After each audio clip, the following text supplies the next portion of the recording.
Hello friends, आज हम लोग शेडार बोर्ड का शेडार इंटेल मदरबोर्ड जिसका पार्ट नंबर 13269-1 ये आपका डेल का मदरबोर्ड है, मॉडल नंबर 3542। और ये आपका जो प्रोसेसर है आप देख सकते हो यहाँ पर प्रोसेसर। तो प्रोसेसर आपका है एस आर नंबर। हम प्रोसेसर कैसे पहचानेंगे? एस आर नंबर से, ठीक है, SR27G, ठीक है। तो ये आपका SR27G कौन सा प्रोसेसर है? SR27G, ठीक है। CPU ऐसे लिख दोगे तो यहाँ दिखा देगा कोर i3 5005, यानी कि कौन सा प्रोसेसर हुआ? 50% प्रोसेसर हुआ। अब यहाँ देखो इसका पूरा डिटेल दिखा दिया।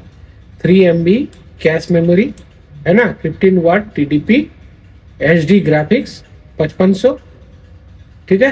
फ्रीक्वेंसी 2 GHz, 2 कोर 4 थ्रेड का प्रोसेसर है, ठीक है। 14 nm। चलो, तो ये हो गया आपका प्रोसेसर का टाइप, पता चल गया, ठीक है। अब हमने यहाँ पर एक इसका क्या खोल के रखा है? बोर्ड व्यू, ठीक है। ये बोर्ड व्यू है। पूरा ट्रेसिंग सीखेंगे। ट्रेसिंग यानी कि इस बोर्ड में अभी ये बोर्ड जो है ऑन बोर्ड है, तो इसमें हम लोग देखेंगे कि हमारा हर एक पॉइंट पे जो हमने पढ़ा है उस हिसाब से हमारा वोल्टेज वगैरह मिल रहा है नहीं मिल रहा है, ठीक है। और इसको हम शॉर्टकट वे से कैसे ट्रेस करेंगे, ठीक है। पिन टू पिन हम लोग जाएंगे इसका। तो जैसे कि हमने शुरू में पढ़ा था, क्या RTC सेक्शन पढ़ा था, ठीक है। तो RTC सेक्शन में कैसे चेक किया जाएगा? RTC सेक्शन को हम चेक करेंगे फर्स्ट एंड फर्स्ट। बैटरी को पहले हम क्या करेंगे? मीटर से चेक कर लेंगे बैटरी का वोल्टेज कितना वोल्ट है? 3.3 वोल्ट। चलो, अब जैसे ही हम इसको 3.3 वोल्ट बैटरी को यहाँ इंसर्ट करेंगे, हमारा पहला काम होना चाहिए कि इसको बोर्ड में लगने के बाद हम चेक करें कि हमारा वोल्टेज सही है या नहीं। तो 3.3 वोल्ट। अगर आपके मदरबोर्ड में ये वोल्टेज ड्रॉप हो रहा है तो समझ जाओ हमारा RTC सेक्शन में फॉल्ट है। नंबर 1, कैसे पहचानेंगे फॉल्ट हमारा RTC सेक्शन में है या नहीं? बैटरी जैसे ही डाले, बैटरी का वोल्टेज अगर गिर गया तो समझो हमारा क्या है? RTC सेक्शन में प्रॉब्लम है। तो हम RTC सेक्शन को ट्रेस करेंगे। तो फिलहाल RTC सेक्शन को कैसे ट्रेस करेंगे? तो जैसे कि हमने स्टॉप बैटरी चार्जिंग, तो अब यहाँ देखो बैटरी के पास में आपको एक कंपोनेंट मिलेगा कि सबसे पहला कंपोनेंट क्या मिलेगा? एक डायोड मिलेगा। तो हम इसका ड्राइंग खोलते हैं और यहाँ लिखते हैं RTC। क्या लिखते हैं? RTC, ठीक है। तो जैसे कि अभी हमने यहाँ देख लो, first and first DC mode में हमारा क्या है? RTC VCC हमको चेक करना है, ठीक है। हम इसको सेलेक्ट किया, कॉपी किए और यहाँ पर रख के इसको पेस्ट करेंगे। हम चेक करने जा रहे हैं RTC VCC। अब यहाँ देखो यार, नेम गलत हो गया, RTC VCC, ठीक है। देखो यहाँ आ गया, ये हमारा RTC सेल है।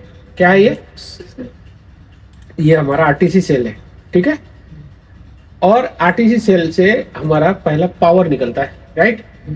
तो हमारा फर्स्ट वोल्टेज क्या बना? RTC VCC, जो कि हमारा कितना वोल्ट है? 3.3 वोल्ट, ठीक है। अब सबसे पहले ये किससे जाके टकराया? एक रजिस्टर 2502, ठीक है, R2502। अब ये जो रजिस्टर है, हमको क्या है कि ये रजिस्टर को चेक करना होता है, ठीक है। तो ये 1 किलो ओम्स का रजिस्टर है, इसको पास करके फिर ये क्या करेगा? एक डायोड में जाएगा। डायोड जो कि कौन सा डायरेक्शन देखो यार, 2 नंबर से निकल के ये 3 नंबर गेट होते हुए बाहर निकल के ये आ जाएगा RTC ऑक्सिलरी S5। यहाँ भी हमें क्या मिलेगा? 3.3 वोल्ट, ठीक है। तो नाम कुछ भी हो, हमारा वोल्टेज यही रहेगा। दूसरा एक डायोड का डायरेक्शन में क्या लिखा हुआ? 3.3 ऑक्सिलरी S5। ये हमारा एडाप्टर मोड में है। ये हमारा CMOS यानी कि बैटरी सेल लगा हुआ है उसके मोड पे, ठीक है। तो अभी हमको 2 चीज खोजना है, क्या? R2502 और D2501, ठीक है। अब हम बोर्ड पे कैसे खोलेंगे? इसको कैसे तलाश किया जाए, तो बोर्ड व्यू खोले और यहाँ पर हमने क्या किया, फाइंड या सर्च में पार्ट्स नेम, क्या सर्च करना है हमको, कौन सा पार्ट्स था, R2502 था ना। अब यहाँ क्या लिखेंगे, R2502, ठीक है, ये यहाँ दिखाया। अब ये बोर्ड के किस हिस्से में है, किधर है, ये CPU डिम स्लॉट के ऊपर है।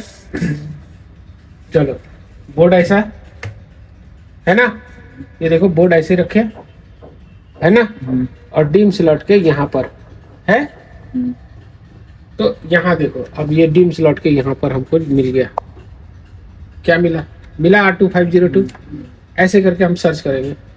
तो ये वोल्टेज यहाँ देखो, RTC का ये पिन किससे जुड़ा हुआ है, दिख रहा है, यहाँ देखो RTC VCC RTC पावर, ये पावर का मतलब बैटरी से आया, RTC VCC इधर, ठीक है। तो यहाँ रजिस्टर, ये देखो, अब यहाँ वोल्टेज देखो, आप चेक करो, ये रजिस्टर है, ठीक है, 2 रजिस्टर है ना यहाँ। तो एक रजिस्टर यहाँ पर आपको RTC VCC आ गया 3.3। अब RTC VCC हमको कौन सा कहाँ मिल रहा था, यहाँ पर इस पॉइंट पे RTC VCC, मतलब इस रजिस्टर पे हमने चेक किया, ये इधर आया RTC VCC इधर 3.3। फिर डायग्राम में आओ, इधर बोर्डिंग में RTC VCC। अब इधर क्या बना, RTC पावर, डायग्राम में देखो इधर क्या बना, RTC पावर। तो इधर आ गया RTC पावर 3.3 आया। अब इसके बाद ये कहाँ चला गया, ये RTC पावर इस रजिस्टर के इस फेस पे है ना। तो यहाँ भी हमको RTC पावर 3.3 वोल्ट आया, ठीक है। अब यहाँ से इसको कनेक्ट भी कर देते हैं, क्या RTC VCC 3.3 यहाँ पर आया RTC पावर, ठीक है, और इस रजिस्टर से। फिर ये कहाँ गया, एक इस डायोड के यहाँ पर, ठीक है, RTC पावर आया। अब इस डायोड से ये कहाँ चला जाएगा, यहाँ देखो, इस डायोड से ये RTC एक्सिलरी S5 बन रहा है 3 नंबर पिन पे, है ना। तो 3 नंबर पिन पे, अब इसको यहाँ उठाए RTC पावर, है ना, और यहाँ देखो RTC एक्सिलरी S5। तो हमको इस डायोड को चेक करना है ना, इस डायोड को। तो अब हम इस डायोड को चेक करेंगे, ये हो गया हमारा डायोड, ठीक है। यहाँ से आया, यहाँ 3.3 आया। अब यहाँ से यहाँ कितना, 3.17 ड्रॉप किया वोल्टेज, यहाँ कितना है 3.3, और यहाँ 3.17, 3.2 ड्रॉप हुआ लगभग, ठीक है, इतना चलेगा। अब यही वोल्टेज कहाँ चला जाएगा, ये वोल्टेज, अब यहाँ पर हम अगर क्लिक करेंगे, देखो तो ये यहाँ से आगे बढ़ गया, कहाँ बढ़ गया, ये देखो कहाँ कहाँ जा रहा है, ये RTC का पावर जो है, RTC एक्सिलरी S5, कौन सा वोल्टेज, ये वोल्टेज। अब यहाँ से अगर हम ड्राइंग से चेक करेंगे, सेलेक्ट करके RTC एक्सिलरी S5 कॉपी करेंगे और इसको हम पेस्ट करेंगे, पेस्ट करके देखेंगे तो ये यहाँ गया, यहाँ गया, है ना, बहुत सारी जगह गया। इस सारे को चेक करना है तो हम यहाँ क्या करेंगे, इसको सर्च, डॉक्यूमेंट में सर्च किया, ठीक है। डॉक्यूमेंट में सर्च करने के बाद कितना जगह गया, 1 2 3 4 5 6, ठीक है, 3 3 6 1 7 जगह दिखा रहा, ठीक है।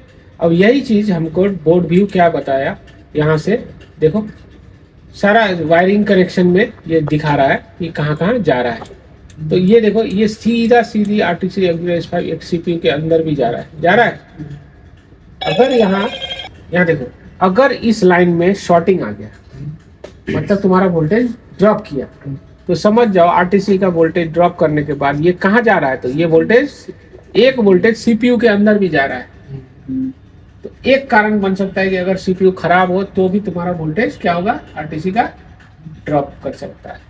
अदरवाइज यहाँ देखो, यहाँ क्या है, 2 कैपेसिटर मिलेगा, रजिस्टर मिलेगा, ठीक है, रजिस्टर मिला। तो ये दो रजिस्टर के साथ साथ तुमको क्या मिलेगा, एक कैपेसिटर भी साथ में मिलेगा। मिलता है कि नहीं, रजिस्टर के साथ हमेशा एक कैपेसिटर भी रहेगा। अब ये रजिस्टर देखो कौन सा है, R1903 लिख रहा होगा यहाँ डिटेल्स में, देखो पार्ट नेम में नीचे डिटेल्स भी दे रहा है। अब आप यहाँ जाओ, इस ड्राइंग में जाओ, यहाँ से देखो RTC X0S5 ये कैपेसिटर दिख रहा है C1121 है ना। ये कैपेसिटर खराब होगा तो भी शॉर्ट आ जाएगा, ये कैपेसिटर खराब होगा तो भी शॉर्ट आ जाएगा। ये DY है यानी कि ये नहीं है, ठीक है। तो और दूसरा पेज में जाओ, यहाँ देखो ये RTC X0S5 ये R170 रजिस्टर है ना। ये भी आपको CPU के अंदर जा रहा है। ये रजिस्टर है R1901, ये रजिस्टर से होते हुए ये कहाँ जा रहा है, तो सीधा CPU के अंदर जा रहा है। मतलब RTC का सप्लाई किसको हिट कर रहा है, CPU में, ठीक है। तो अब जैसे ही हम ड्राइंग खोलते हैं तो ड्राइंग में हमको जैसे ये कैपेसिटर ये हमको क्या मिला, यहाँ कैपेसिटर मिला, क्या कैपेसिटर मिला C1121। तो हम रजिस्टर को तो नहीं, पहले कैपेसिटर शॉर्ट मिलेगा तो कैपेसिटर शॉर्ट होगा, रजिस्टर शॉर्ट तो नहीं होता। रजिस्टर या तो ओपन हो जाएगा या वैल्यू बढ़ जाएगा उसका। लेकिन रजिस्टर से इंपॉर्टेंट होता है आरटीसी में, आरटीसी सेक्शन में हमेशा हमको कैपेसिटर को ढूंढना है। कौन सा कैपेसिटर को ढूंढना है। अभी जैसे जान लो C1121 लिखा हुआ है ना, अभी इस C1121 को हम यहाँ से क्या किए, सेलेक्ट किए, कॉपी किए, ठीक है। तो अब हम बोर्ड व्यू में आएंगे और यहाँ सर्च में जाएंगे, पार्ट सर्च, क्या लिखेंगे C1121 ठीक है। अब इंटर करो। अब देखो ये कैपेसिटर यहाँ दिखाया है। अब ये कैपेसिटर कहाँ पे है, ये देखो, ये है तुम्हारा जंपर पैड है यहाँ। ये कहाँ पे है, ये सीपीयू के पिछवाड़े पट्टी है ना, पीछे पट्टी है C1121। अब ये सीपीयू के पीछे का भाग तो कोई चेक नहीं करता जल्दी।